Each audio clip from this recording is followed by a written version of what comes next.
ಓಂ ಶ್ರೀ ಗುರುಭ್ಯೋ ನಮಃ ಹರಿ ಓಂ ವ್ಯಾಸಾಯ ಭವನಾಶಾಯ ಶ್ರೀಶಾಯ ಗುಣರಾಶಯೇ ಹೃದ್ಯಾಯ ಶುದ್ಧವಿದ್ಯಾಯ ಮಧ್ವಾಯ ಚ ನಮೋ ನಮಃ. ಚಿತ್ರೈ ಪದೈಶ್ಚ ಗಂಭೀರೈ ವಾಕ್ಯೈರ್ಮಾನೈರ್ ಖಂಡಿತೇ ಗುರುಭಾವಂ ವಿಂಜಯಂತಿ ಭಾತಿ ಶ್ರೀಜಯತೀರ್ಥವಾಗ್. ಪೃಥ್ವೀಮಂಡಲಮಧ್ಯಸ್ಥಾಃ ಪೂರ್ಣಬೋಧಮತಾನುಗಾಃ ವೈಷ್ಣವಾ ವಿಷ್ಣುಹೃದಯಾಃ ತಾನ್ ನಮಸ್ಯೈ ಗುರುನ್ ಮಮ.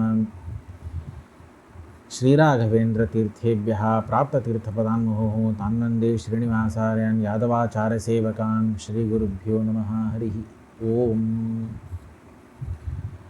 ಇವತ್ತಿನ ದಿವಸ ಶ್ರೀ ಶ್ರೀನಿವಾಸ ತೀರ್ಥರ ಪುಣ್ಯದಿನವಾಗಿದೆ. ಮೊನ್ನೆ ಯಾದವಾರ್ಯರ ಬಗ್ಗೆ ಸ್ವಲ್ಪ ಪರಿಚಯ ಮಾಡಿಕೊಂಡೇವೆ.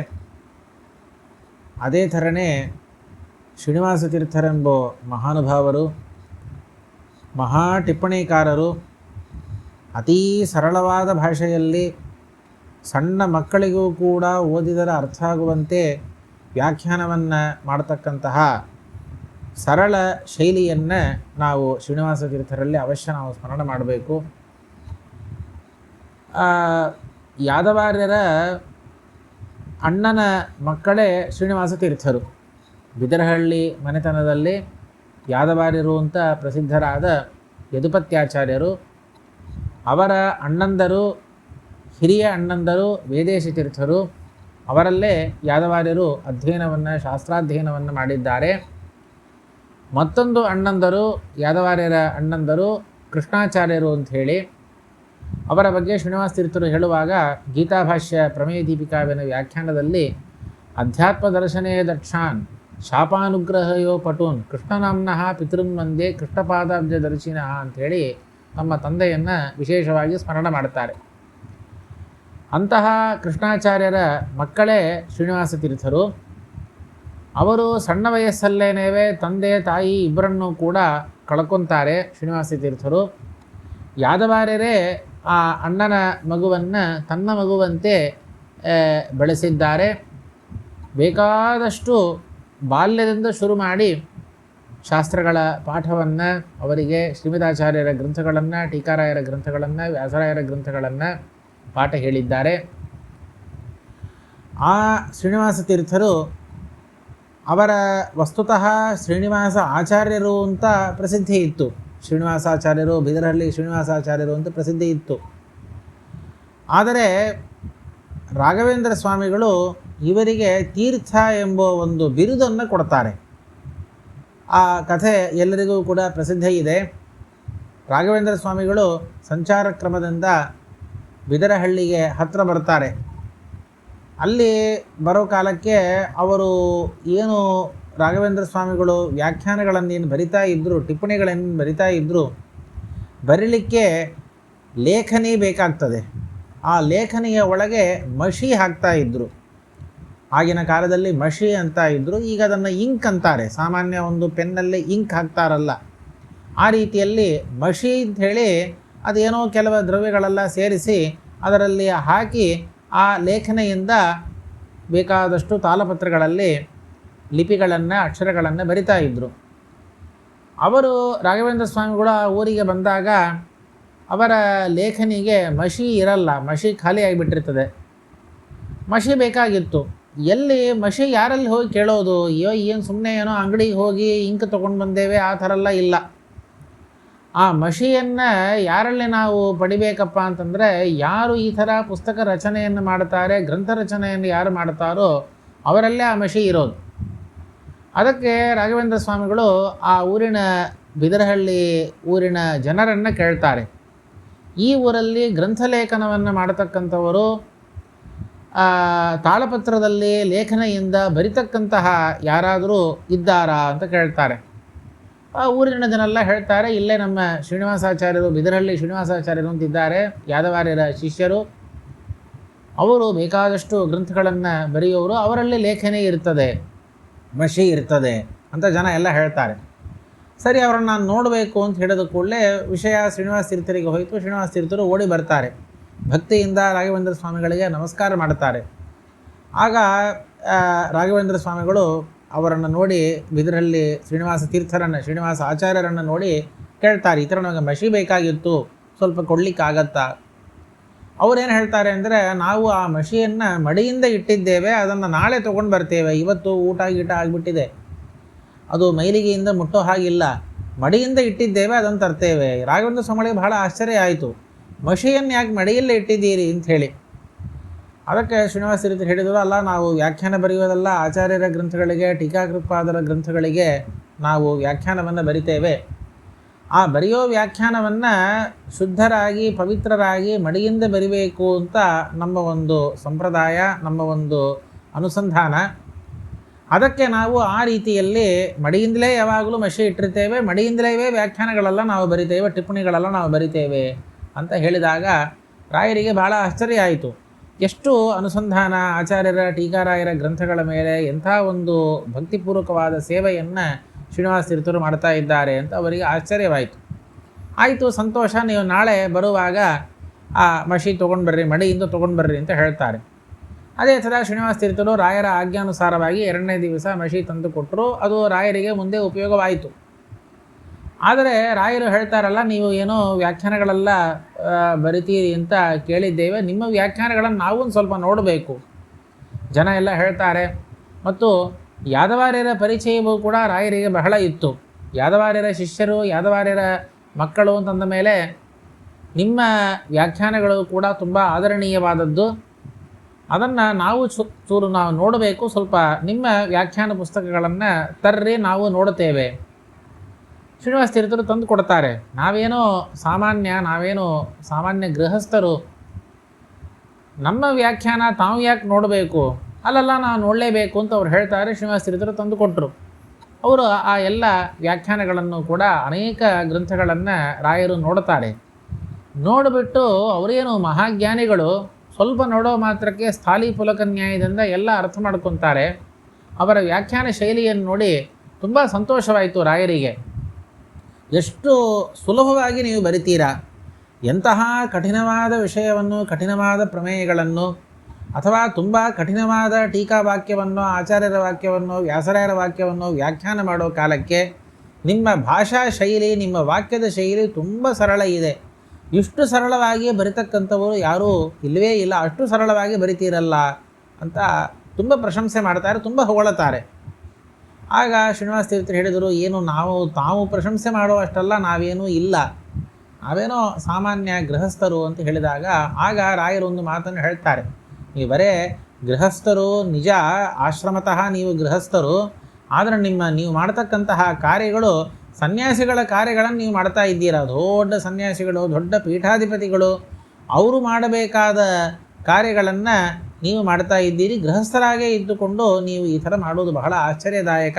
ಅದಕ್ಕೆ ಹೇಗೆ ಒಬ್ಬ ಸನ್ಯಾಸಿಯನ್ನು ಅಥವಾ ಒಬ್ಬ ಪೀಠಾಧಿಪತಿಗಳನ್ನು ಹೇಗೆ ತೀರ್ಥ ಅಂತ ಹೇಳಿ ನಾವು ಶ್ರೀಮದ್ ಆನಂದ ತೀರ್ಥರು, ಜಯತೀರ್ಥರು, ವ್ಯಾಸತೀರ್ಥರು ಅಂತೆಲ್ಲ ಹೇಳಿ ಹೇಗೆ ತೀರ್ಥ ಎಂಬ ಅಡ್ಡ ಹೆಸರಿಂದ ನಾವು ಹೇಗೆ ಪೀಠಾಧಿಪತಿಗಳನ್ನು, ಸನ್ಯಾಸಿಗಳನ್ನು ಹೇಗೆ ಕರಿತೇವೋ, ಅದೇ ಥರ ನೀವು ಗೃಹಸ್ಥರಾದರೂ ಕೂಡ ಸನ್ಯಾಸಿಗಳಂತೆ ಮಹತ್ತರವಾದ ಆಚಾರ್ಯರ ಸೇವೆಯನ್ನು, ಟೀಕಾರಾಯರ ಸೇವೆಯನ್ನು ನೀವು ಮಾಡ್ತಾ ಇದ್ದೀರಿ.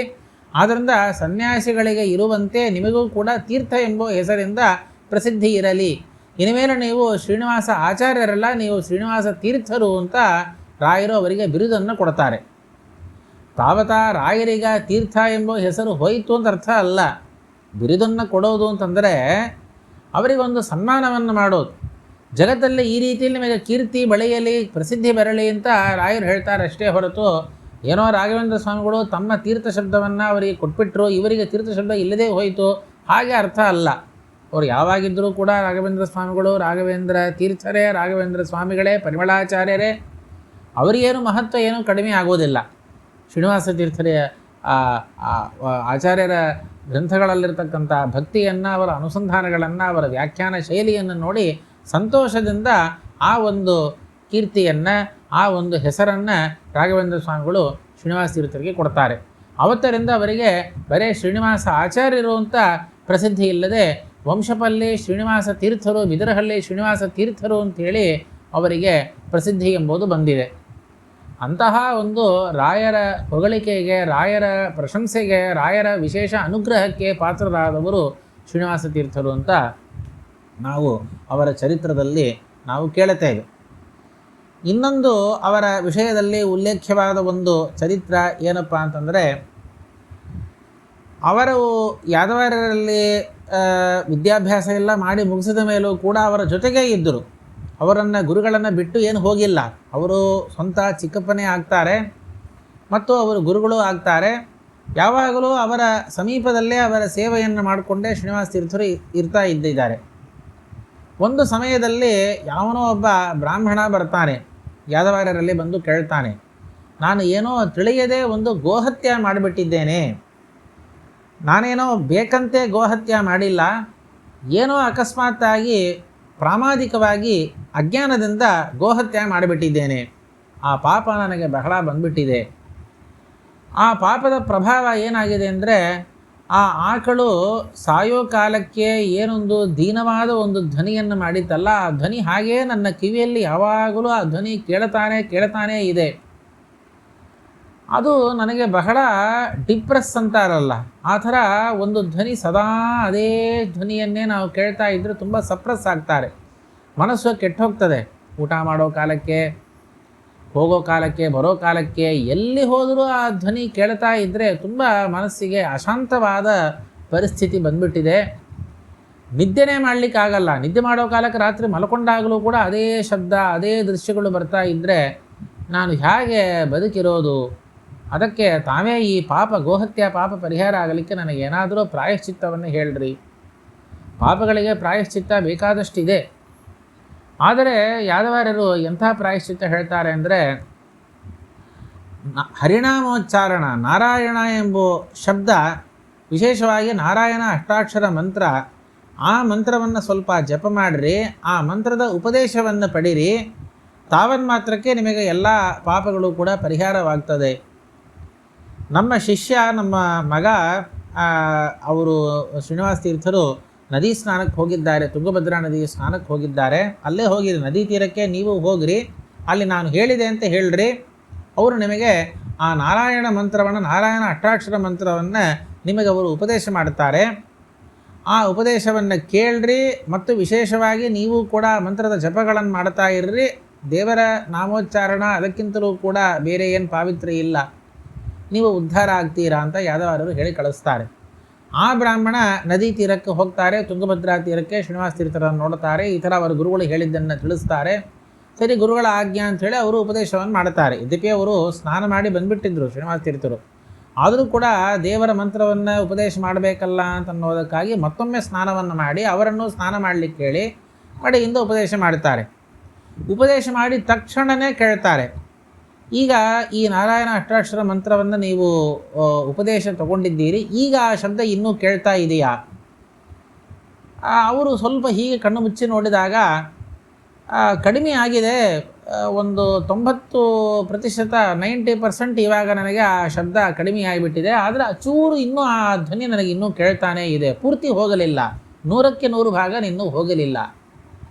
ಸರಿ ಅಂತ ಶ್ರೀನಿವಾಸ ತೀರ್ಥರು ಇನ್ನೊಮ್ಮೆ ಸ್ನಾನ ಮಾಡ್ತಾರೆ. ಅವರನ್ನು ಮತ್ತೆ ಸ್ನಾನ ಮಾಡಲಿಕ್ಕೆ ಹೇಳ್ತಾರೆ. ಮತ್ತೆ ಎಲ್ಲ ಗೋಪಿ ಚಂದ್ರಾದಿಗಳೆಲ್ಲ ಧಾರಣ ಮಾಡಿಕೊಂಡು ಇನ್ನೊಮ್ಮೆ ಉಪದೇಶ ಮಾಡ್ತಾರೆ. 2ನೇ ಸರ್ತಿ ಉಪದೇಶ ಮಾಡಿದಾಗ ಅವರಿಗೆ ಪೂರ್ತಿ ಆ ಧ್ವನಿ ಶಾಂತವಾಯಿತು. ಅರ್ಥಾತ್ ಅವರಿಗೆ ಆ ಪಾಪ ಪರಿಹಾರವಾಗಿದೆ. ಗೋಹತ್ಯಾದಿಂದ ಬಂದಿರತಕ್ಕಂತಹ ಪಾಪ ಅವರಿಗೆ ಪರಿಹಾರವಾಯಿತು. ಬಹಳ ಸಂತೋಷ ಆಯಿತು. ಅವರು ಹೊರಟೋದರು. ಆದರೆ ಶ್ರೀನಿವಾಸ ತೀರ್ಥರ ಮನಸ್ಸಲ್ಲಿ ಒಂದು ದುಃಖ ಏನಪ್ಪ ಅಂದರೆ, ಯಾದವಾರರೆಲ್ಲ ಬಂದು ಹೇಳ್ಕೊತಾರೆ, ಅಲ್ಲ, ನಾನು ಮೊದಲನೇ ಸಾರ್ತಿ ಉಪದೇಶ ಮಾಡಿದಾಗಲೂ ಕೂಡ ಅವರಿಗೆ ಪೂರ್ತಿ ಸರಿ ಹೋಗಲಿಲ್ಲ, ಪಾಪ ಪೂರ್ತಿ ಪರಿಹಾರವಾಗಿಲ್ಲ, ಇನ್ನೊಮ್ಮೆ ಹೇಳಬೇಕಾಗಿತ್ತು, ಇನ್ನೊಮ್ಮೆ ಉಪದೇಶ ಮಾಡಬೇಕಾಗಿತ್ತು. ಆ ರೀತಿ ಆಗಲಿಕ್ಕೆ ಮಂತ್ರದಲ್ಲಿ ತಪ್ಪಿಲ್ಲ, ನಮ್ಮ ಮೇಲೆ ಏನೋ ತಪ್ಪಿದೆ. ನಾವು ಏನೋ ನಾರಾಯಣ ಎಂಬ ಹೆಸರಲ್ಲಿ ಅಥವಾ ನಾರಾಯಣ ಅಷ್ಟಾಕ್ಷರ ಮಂತ್ರದಲ್ಲಿ ನಮ್ಮ ಕೊರತೆಯಿಂದ ಮೊದಲನೇ ಸಾರ್ತಿ ಉಪದೇಶ ಮಾಡಿದಾಗಲೂ ಕೂಡ ಅವರಿಗೆ ಆ ಪಾಪ ಪೂರ್ಣ ಪರಿಹಾರವಾಗಿಲ್ಲ ಅಂತಂದರೆ ಏನೋ ನಮ್ಮಲ್ಲಿ ಏನೋ ತಪ್ಪೇನೋ ಇದೆ. ಏನು ತಪ್ಪಾಯಿತು? ಅದಕ್ಕೆ ಯಾದವಾರರಂತಾರೆ, ತಪ್ಪೇನೂ ಇಲ್ಲ, ನಾರಾಯಣ ಎಂಬ ಶಬ್ದದ ಅರ್ಥವನ್ನು ಇನ್ನೂ ವಿಶೇಷವಾಗಿ ನೀವು ಅನುಸಂಧಾನ ಮಾಡಬೇಕು. ಅದಕ್ಕೆ ನಾರಾಯಣ ಶಬ್ದಾರ್ಥ ಅಂತ ಒಂದು ಗ್ರಂಥವನ್ನು ಬರೀರಿ. ನಾರಾಯಣ ಎಂಬ ನಾಮಕ್ಕೆ ಎಷ್ಟೆಷ್ಟು ಅರ್ಥಗಳು ನಿಮ್ಮಿಂದ ಬರೆಯೋಕ್ಕೆ ಸಾಧ್ಯವೋ ಅಷ್ಟು ಅರ್ಥಗಳನ್ನು ಆ ಗ್ರಂಥದಲ್ಲೇ ಬರೀರಿ ಅಂತ ಯಾದವಾರರು ಆಜ್ಞೆ ಮಾಡ್ತಾರೆ. ಅದರ ತಕ್ಕಂತೆ ಶ್ರೀನಿವಾಸ ತೀರ್ಥರು ನಾರಾಯಣ ಶಬ್ದಾರ್ಥ ಅಂತ ಒಂದು ಗ್ರಂಥವನ್ನೇ ಬರೆದು 72 ಅರ್ಥಗಳನ್ನು, ನಾರಾಯಣ ಎಂಬ ಒಂದು ನಾಮಕ್ಕೆ 72 ಅರ್ಥಗಳನ್ನು ಶ್ರೀನಿವಾಸ ತೀರ್ಥರು ಬರೀತಾರೆ. ಆ ಗ್ರಂಥ ಈಗಲೂ ಕೂಡ ಉಪಲಬ್ಧ ಇದೆ. ಅಷ್ಟು ವಿಶೇಷವಾದ ಹರಿಭಕ್ತರಾಗಿ ಅನುಸಂಧಾನಿಗಳಾಗಿ ಶ್ರೀನಿವಾಸ ತೀರ್ಥರು ಆಗಿದ್ದಾರೆ ಎಂಬುದನ್ನು ಅವರ ಚರಿತ್ರದಲ್ಲೇ ನಾವು ಕೇಳುತ್ತೇವೆ. ಹೀಗೆ ಶ್ರೀನಿವಾಸ ತೀರ್ಥರು ಬರೆಯದೇ ಇರತಕ್ಕಂತಹ ಒಂದು ವಿಭಾಗನೇ ಇಲ್ಲ ಅಂತ ಅನ್ನಬಹುದು. ಎಲ್ಲ ಭೂಮಿಯಲ್ಲೂ ಕೂಡ ಅವರು ವ್ಯಾಖ್ಯಾನಗಳನ್ನು ಮಾಡಿದ್ದಾರೆ. ಸುಧಾ ವ್ಯಾಖ್ಯಾನ, ತತ್ವಪ್ರಕಾಶಕ ವ್ಯಾಖ್ಯಾನ, ದಶ ಪ್ರಕರಣಗಳಿಗೂ ಕೂಡ ಟೀಕಾಗಳಿಗೆ ಟಿಪ್ಪಣಿ ಬರೆದಿದ್ದಾರೆ. ಅನೇಕ ಉಪನಿಷತ್ ಭಾಷ್ಯಗಳಿಗೆ ಟಿಪ್ಪಣಿ ಬರೆದಿದ್ದಾರೆ. ವಿಶೇಷವಾಗಿ ನ್ಯಾಯಾಮೃತಕ್ಕೆ ಶ್ರೀನಿವಾಸ ತೀರ್ಥರ ಟಿಪ್ಪಣಿ ತುಂಬ ಉಲ್ಲೇಖ್ಯವಾದದ್ದು. ಆ ಶ್ರೀನಿವಾಸ ತೀರ್ಥರ ವ್ಯಾಖ್ಯಾನ ಇಲ್ಲದೆ ನ್ಯಾಯಾಮೃತ ನಮ್ಮಂಥವರಿಗೆ ಅರ್ಥ ಆಗಲಿಕ್ಕೆ ಸಾಧ್ಯವೇ ಇಲ್ಲ. ಅಂತಹ ಒಂದು ಅದ್ಭುತ ವ್ಯಾಖ್ಯಾನವನ್ನು ನ್ಯಾಯಾಮೃತಕ್ಕೂ ಕೂಡ ಸೇವಾರೂಪವಾಗಿ ಶ್ರೀನಿವಾಸ ತೀರ್ಥರು ಮಾಡಿದ್ದಾರೆ. ಅಂತಹ ಒಂದು ಶ್ರೀನಿವಾಸ ತೀರ್ಥರ ವಿಶೇಷ ಅನುಗ್ರಹಕ್ಕೆ ನಾವೆಲ್ಲರೂ ಕೂಡ ಪಾತ್ರರಾಗೋಣ. ಇನ್ನೂ ವಿಶೇಷವಾಗಿ ನಮ್ಮ ಒಂದು ಹೆಮ್ಮೆ ಏನಪ್ಪ ಅಂತಂದರೆ, ಶ್ರೀನಿವಾಸ ತೀರ್ಥರ ವಂಶದ ದೂರದ ಒಂದು ಸಂಬಂಧ ನಮಗೂ ಇದೆ. ಅತೀ ದೂರದಿಂದ ಅನೇಕ ತಲೆಮಾರುಗಳ ಕ್ರಮವಾಗಿ ನಮ್ಮಲ್ಲೂ ಕೂಡ ಚೂರು ಆ ಶ್ರೀನಿವಾಸ ತೀರ್ಥರ ರಕ್ತದ ಸಂಬಂಧ ನಮ್ಮಲ್ಲೂ ಚೂರು ಬಂದಿದೆ ಅಂತ ಅನ್ನೋದು ನಾವು ಹೆಮ್ಮೆ ಪಡ್ತಕ್ಕಂಥ ವಿಷಯ. ಅದು ಯದ್ಯಪಿ ಯಾದವಾರ್ಯರು ಶ್ರೀನಿವಾಸ ತೀರ್ಥರಿಗೆ ಅದು ಅವಮಾನಕರ. ನಮ್ಮ ವಂಶ ಪರಂಪರೆಯಲ್ಲಿ ನಮ್ಮ ವಂಶದ ಸಂಬಂಧ ಉಳ್ಳವರು ಇಂಥವರು ಕೂಡ ವಂಶ ಸಂಬಂಧ ಪಡೆದಿದ್ದಾರೆ ಅಂದರೆ ಅದು ಅವರಿಗೆ ಅವಮಾನಕರವಾಗಿರಬಹುದು. ಆದರೆ ನಮಗದು ತುಂಬ ಹೆಮ್ಮೆಕರವಾದದ್ದು. ಯಾದವಾರ್ಯರು, ವೇದೇಶ ತೀರ್ಥರು, ಶ್ರೀನಿವಾಸ ತೀರ್ಥರು ಅವರ ಎಲ್ಲೋ ಒಂದು ರಕ್ತದ ಕಣಗಳು, ಆ ಬೀಜಗಳು ನಮ್ಮ ಶರೀರದಲ್ಲೂ ಕೂಡ ಪ್ರವೇಶವಾಗಿದೆ ಅಂತನ್ನೋದು ನಾವು ತುಂಬ ಹೆಮ್ಮೆಯಿಂದ ಹೇಳಿಕೊಳ್ಳಬೇಕಾದ ವಿಷಯ. ಅಂತಹ ಶ್ರೀನಿವಾಸ ತೀರ್ಥರ ಅವರ ಮೂಲಕವಾಗಿ ಟೀಕಾಕೃತ್ಪಾದರ, ಆಚಾರ್ಯರ, ಸೂತ್ರಕಾರರ ಎಲ್ಲರ ಅನುಗ್ರಹಕ್ಕೂ ಕೂಡ ನಾವು ಪಾತ್ರರಾಗೋಣ ಅಂಥೇಳಿ ಪ್ರಾರ್ಥನೆಯನ್ನು ಮಾಡೋಣ. ಶ್ರೀಕೃಷ್ಣಾರ್ಪಣಮಸ್ತು.